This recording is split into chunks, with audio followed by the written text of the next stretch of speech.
الحمد لله على إحسانه والشكر له على توفيقه وامتنانه وأشهد أن لا إله إلا الله وحده لا شريك له تعظيما لشأنه وأشهد أن محمدا عبده ورسوله الداعي إلى رضوانه صلى الله عليه وعلى آله وأصحابه وسلم تسليما كثيرا يا أيها الذين آمنوا اتقوا الله حق تقاته ولا تموتن إلا وأنتم مسلمون. Chers musulmans, Allah nous dit dans le Coran وَمَنْ أَرَادَ الْآخِرَةِ et quiconque désire l'au-delà وَسَعَى لَهَا سَعْيَهَا وَهُوَ مُؤْمِنٌ et se dirige activement vers elle en accomplissant ses actions, les actions de l'au-delà, tout en étant croyant, فَأُولَٰئِكَ كَانَ سَعْيُهُمْ مَشْكُورًا. Voici ceux dont les actions seront récompensées. Dans ce verset, Allah subhanahu wa ta'ala nous informe que celui qui veut l'éternité dans les hauts degrés du paradis s'active, œuvre, travaille, fait des actions en fournissant le plus d'efforts possible dans le but de réaliser cet objectif qui est d'occuper les jardins du paradis pour l'éternité. Il a commis des actions vertueuses et méritoires car il croit en Allah, en ses anges, en ses livres, en ses prophètes et au jour dernier. Donc en fonction de l'effort fourni dans l'accomplissement des actions vertueuses se révèle l'intensité de cette volonté de vivre dans l'au-delà de la meilleure des façons. En fonction des efforts fournis, on verra à quel point tu espères rencontrer Allah subhanahu wa ta'ala. Comme Allah dit dans un autre verset, فَمَنْ كَانَ يَرْجُو لِقَاءَ رَبِّهِ celui qui espère la rencontre de son Seigneur, فَلْيَعْمَلْ عَمَلًا صَالِحًا qu'il accomplisse des actions vertueuses, وَلَا يُشْرِكْ بِعِبَادَةِ رَبِّهِ أَحَدًا et qu'il n'associe personne dans l'adoration de son Seigneur. Et à l'inverse, nous avons ceux qui espèrent rencontrer Allah et ceux qui ne recherchent pas l'au-delà. Ceux qui n'espèrent pas rencontrer Allah subhanahu wa ta'ala.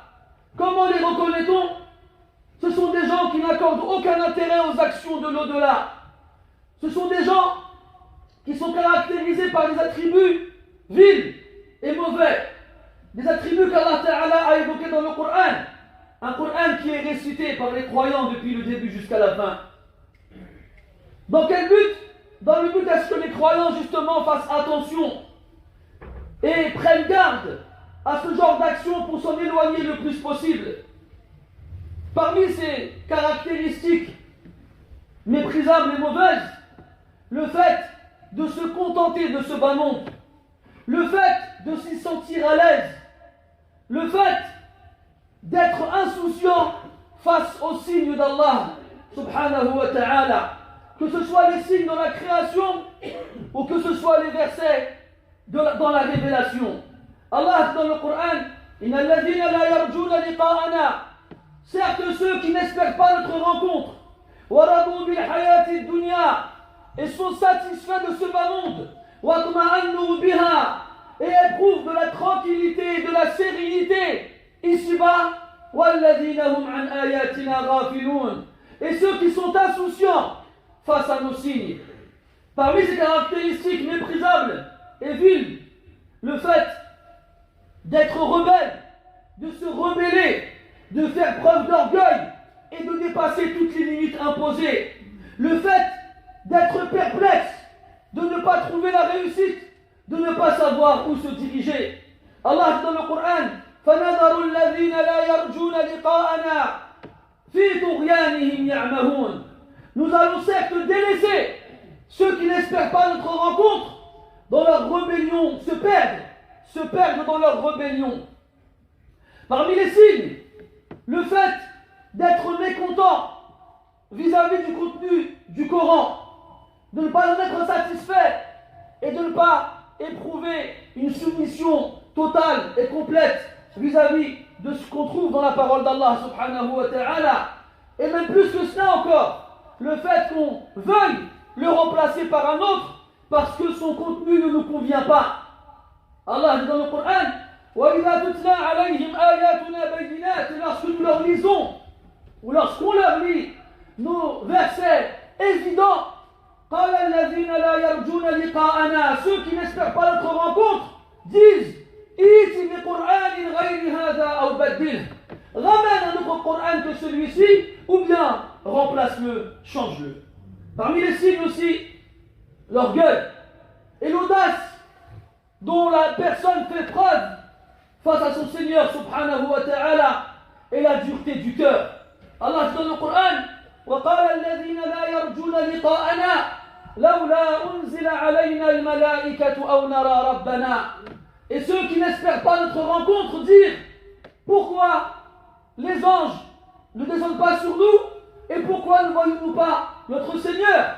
لقد استكبروا في أنفسهم, ils ont certes ressenti de l'orgueil en eux-mêmes, وعتوا عتوا كبيرا, et se sont endurcis au plus haut point.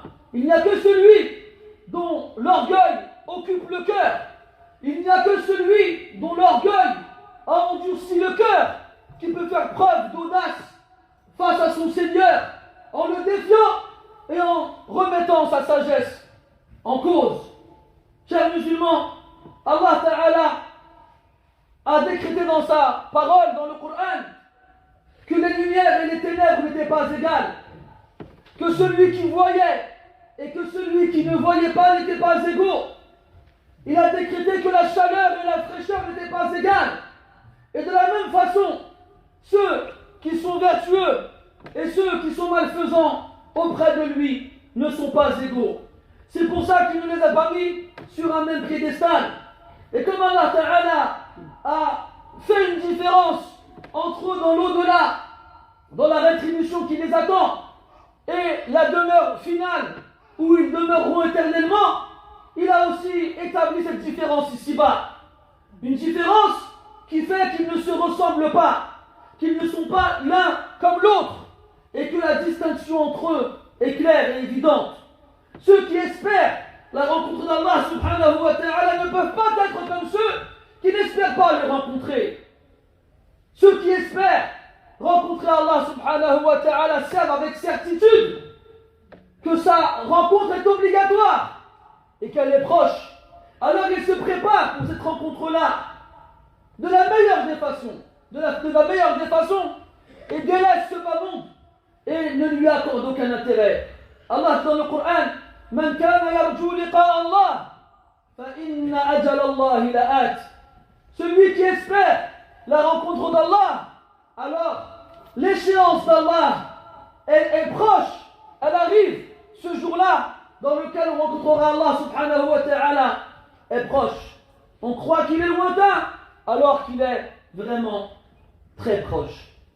Ceux qui espèrent la rencontre d'Allah prennent le meilleur des fils d'Adam comme modèle et exemple, et leur langue ne cesse d'être humidifiée par l'évocation de leur Seigneur subhanahu wa ta'ala. Comme Allah dit dans le Coran, لَقَدْ كَانَ لَكُمْ فِي رَسُولِ اللَّهِ أُسْوَةٌ حَسَنَةٌ. Évidemment, il y a pour vous, dans la personne du messager d'Allah, un merveilleux exemple. لِمَنْ كَانَ يَرْجُو اللَّهَ وَالْيَوْمَ الْآخِرَ وَذَكَرَ اللَّهَ كَثِيرًا. Pour celui qui espère en Allah et au jour dernier et qui évoque Allah beaucoup. Chers musulmans, craignez Allah subhanahu wa ta'ala. N'érigez pas devant vos yeux ce bas monde qui est voué à disparaître. Et ne mettez pas l'au-delà qui est éternel loin derrière vos dos. Car en général, lorsque quelqu'un espère quelque chose, il en est préoccupé jusqu'à ce qu'il finisse par l'obtenir. En général, lorsque quelqu'un espère quelque chose, alors ses actions confirmeront cet espoir et cet objectif qu'il cherche à obtenir. Et en général, lorsque quelqu'un aime, lorsqu'une personne aime quelqu'un, alors elle espère au maximum le rencontrer si celui-ci est loin de lui, et il se prépare et s'embellit jusqu'au jour où, finalement, il pourra le rencontrer. Qui parmi nous, billah alaykoum, si on lui pose la question et qu'on lui dit « Est-ce que tu aimes Allah ?» il répondrait non. Personne ne répondrait non. Pourtant, même si c'est facile de répondre à cette question avec sa langue, nos actions de tous les jours vont confirmer cette réponse ou l'infirmer? Est-ce que les actions qu'on accomplit vont dans le sens de cette réponse ou non? Allah il a mis en évidence ce problème quand certains ont dit nous aimons Allah. Alors Allah les a défiés et il a révélé au prophète alayhi salatu wassalam ce verset que vous connaissez tous: Qul in kuntum tuhibbuna Allah fattabi'uni yuhibbukum Allah wa yaghfir lakum dhunubakum. Dis-leur, ô messager d'Allah, dis-leur, si vous prétendez aimer Allah, alors suivez-moi et Allah vous aimera et pardonnera vos péchés.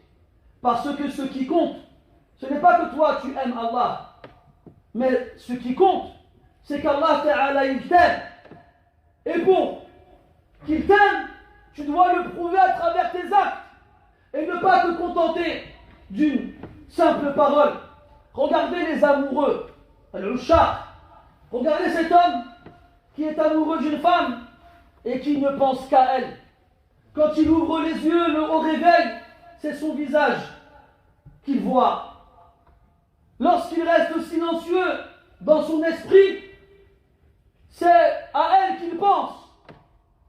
Lorsqu'il parle avec quelqu'un, il parle d'elle. Lorsqu'il voit quelque chose, ça lui rappelle cette femme qu'il aime. Lorsqu'il va dormir, c'est d'elle qu'il rêve. Et le jour où il sait qu'il pourra enfin la retrouver, il va se laver, se parfumer, porter ses plus beaux vêtements, couper ses ongles, couper ses cheveux, faire en sorte d'être parfait à ses yeux. Peut-être qu'ainsi, elle aussi finira par tomber amoureuse de lui. Il mettra ses plus beaux vêtements, il parlera de la meilleure façon, il évitera les choses qui ne sont pas correctes, tout en espérant gagner son amour. Nous savons que nous allons rencontrer Allah subhanahu. C'est la foi du croyant. Nous croyons en lui et nous attendons ce jour où nous le rencontrerons. Et nous savons que ce jour-là va arriver. C'est obligatoire. Mais est-ce que nous nous préparons? Certains oui, d'autres non. Et en fonction de cette préparation, tu auras prouvé ta réponse. Cette fameuse réponse à la question qu'on t'a posée: est-ce que tu aimes Allah? Et est-ce que tu aimes le rencontrer? Tu aimerais bien le rencontrer? Est-ce que tu espères le rencontrer? Regardez juste les fous qui vivent à notre époque. Ces fous qui ont fait d'êtres humains comme eux des idoles.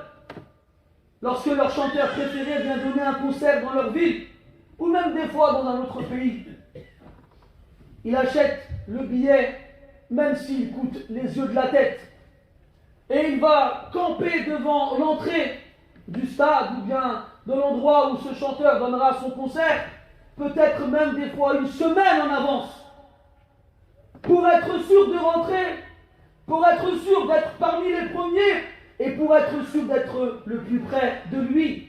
Quand le chanteur fait son apparition, tu les vois, ils crient, ils pleurent, il y en a même qui s'évanouissent. Des fois, le chanteur prend la main d'un de ses fans. Des fois, il lui donne un t-shirt plein de sueur. Et tu vois le fan prendre ce t-shirt et s'essuyer le visage avec. Et le serrer fort contre lui. Wallahi, que si tu lui proposes 1 milliard d'euros pour ce t-shirt-là, il ne te le vendra pas. Ces gens-là, ils sont fous. Mais dans leur amour, ils sont véridiques. Dans leur amour, ce ne sont pas des menteurs. Et quand toi, on te dit: oh, toi, le croyant qui prétend aimer Allah, toi, qui pose ton front au sol pour te prosterner devant lui, quand on te dit: prépare-toi, tu dis: tranquille, plus tard, on n'est pas pressé. De toute façon, c'est pas obligatoire. C'est obligatoire? Non, tranquille. C'est pas haram, c'est pas grave si c'est makrouh. Nous, c'est ça qui nous a tués, mes frères. Le c'est pas grave. Le ma'lish. C'est ces choses-là qu'on n'applique pas dans n'importe quoi. Quand c'est l'école, wallahi, la nuit blanche, tu la passes. Ta mère, elle là, te ramène le café. Hein, tu lui dis: vas-y, révise. C'est pas grave, tu te reposeras après. Elle te ramène à manger. Elle demande à tes frères et à tes soeurs de ne pas faire de bruit pour ne pas te déconcentrer. Quand c'est le travail, tu travailles le week-end, la nuit, le jour férié, pour avoir des bons salaires. Et là, on t'encourage. On te dit, vas-y, c'est pour la bonne cause. Mais le jour où il y a un autre fou, cette fois, il est loin de l'être. Il choisit de passer du temps à la mosquée, d'y rester plus longtemps que les autres, de passer la nuit en prière, d'invoquer son Seigneur, de lire le Coran, de vouloir faire comme le prophète.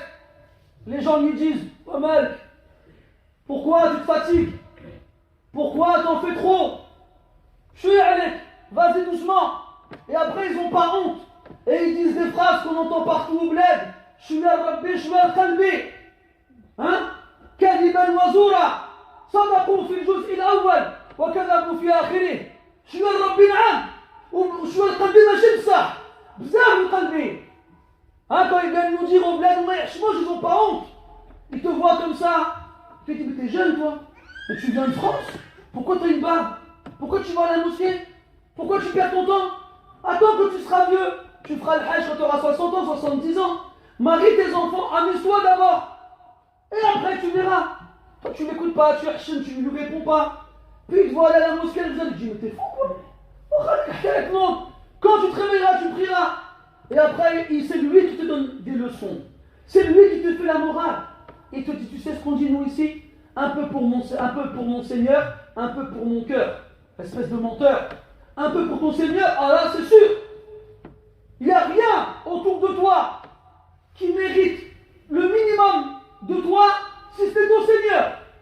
Mais tout le reste, le maximum. Le travail, le maximum. Les enfants, le maximum. L'argent, le maximum. Par contre, Allah, non, le minimum. Et après, ils osent dire, je suis al-qalbi, un peu pour mon cœur. Depuis quand un peu pour mon cœur? Dans quoi en fait? Qu'est-ce que tu te refuses? Quand est-ce que tu dis stop? Quand est-ce que tu dis j'arrête? Jamais. Chaque fois que tu as envie de quelque chose, tu l'achètes. يقولون عمر لقي أحد أبنائه في الطريق في وقت لا يخرج فيه الناس. Ils disent que Omar ibn Khattab radiyallahu anhu, il a rencontré son fils dans la rue à une heure où les gens ne sortaient pas en général. قال له ما شأنك? Qu'est-ce qui t'arrive? قال اشتهى بعض أهلي قطعة من اللحم فخرجت لشرائه. Il a dit, ma femme a eu envie d'un peu de viande, alors je suis sorti en acheter. فتعجب عمر وأخذ برأسه وقال أما كلما اشتهى أحدكم شيئا اشتراه. Il s'est étonné Omar, il a pris sa tête comme ça, il dit mais est-ce que chaque fois que l'un d'entre vous il a envie de quelque chose, il l'achète? Ça c'est nous mes frères. C'est exactement nous ça. Chaque fois qu'on a envie de quelque chose, on l'achète. Mais après pour Allah Ta'ala, il n'y a plus rien. Et souvenez-vous mes frères, le prophète dit alayhi salatu wassalam, Man ahabba liqa Allah, ahabba Allahu liqa'ah. Celui qui aime à rencontrer Allah, Allah il aime à le rencontrer. Toi tu es impatient, tu attends ce jour avec impatience, tu te prépares pour ce jour, pour ce rendez-vous. Choufourir Moussa alayhi salam, Allah il lui a donné rendez-vous après 40 jours, et Moussa il arrive en avance. Allah il lui dit وَمَا أَعْجَلَكَ عَنْ قَوْمِكَ يَا Moussa. Qu'est-ce qui t'a empressé ô Moussa jusqu'à laisser ton peuple derrière toi? قال هم أولئك على أثري وعجلت إليك ربي لترضى. Il a dit oh Seigneur, ils sont derrière moi, ils me suivent. Quant à moi, je me suis empressé vers toi pour que tu sois satisfait. من منا يقول هذا الكلام وعجلت إليك ربي لترضى. Qui parmi nous dit une phrase pareille? Je m'empresse vers toi, ô Seigneur, pour que tu sois satisfait. Personne. إلا من رحم ربك وقليل منهم. Sauf ceux à qui ton Seigneur a fait miséricorde, et Allah, ils sont très peu aujourd'hui. Celui qui aime rencontrer Allah, Allah, il aime le rencontrer. Et celui qui déteste et qui répugne à l'idée de rencontrer Allah, eh bien Allah, de la même façon, déteste et répugne à le rencontrer. Il y a des gens, mes frères, le jour de la résurrection, comme Allah le dit dans le Coran, Allah ne les regardera pas, il ne les purifiera pas, il ne leur parlera pas, et ils auront un châtiment douloureux. Toute ta vie, toi, en tant que croyant, tu attendais ce jour. enfin je veux voir Allah. Mais Allah il ne veut pas te voir. Enfin je vais parler à Allah. Mais Allah il ne veut pas te parler. Parce que tu t'es pas préparé pour ce jour-là et tu n'as pas aimé et espéré cette rencontre. ومن كره لقاء الله كره الله لقاءه. نسأل الله سبحانه وتعالى أن يجعلنا ممن يحب لقاءه ويستعد للقائه أو للقائه، وإذا قال أنه يحبه قاله صدقا من قلبه وكانت أفعاله تدل على صدقه. اللهم إنا نسألك حبك وحب من يحبك وحب كل عمل يقربنا إلى حبك. اللهم إنا نسألك فعل الخيرات وترك المنكرات وحب المساكين، وأن تغفر لنا وترحمنا، وإذا أردت بعبادك فتنة فاقبضنا إليك غير مفتونين. اللهم اجعلنا من عبادك الصالحين، واجعلنا من عبادك الصادقين، واجعلنا من عبادك الصابرين. إحدى خواتنا توفي زوجها، نسأل الله تعالى له الرحمة والرضوان، ونسأل الله تعالى أن يرحمه وأن يغفر له وأن يرحم جميع موتى المسلمين. وجاءني شاب قبل الخطبة بلحظات طلب مني الدعاء، يسأل الله التوفيق، يخاف من الفتن، يخاف من أهل السوء، فنسأل الله تعالى أن يحفظه وأن يحفظ معه شباب المسلمين وشابات المسلمين. اللهم وفق هذا الشاب الصالح لما تحب وترضاه. نسألك يا ربنا أن تجعل حوله من الأبرار والصالحين من يرشدونهم إليك يا رب العالمين.